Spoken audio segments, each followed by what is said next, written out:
nakunze kubona biragoye ko wajya muri interview cyangwa se wanatambuka kuri social media njya mubona no ku ma space rwose ikibazo cya mbere bakubaza bakubwira ati ariko muya mutu Rideri nawe ariko mutubwiza ukuri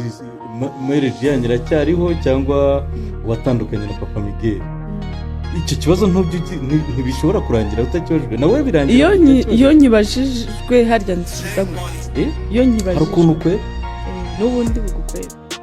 icyo wagamiza ku nkwe oya umva nkubwire hari ibintu twige kumenya ibintu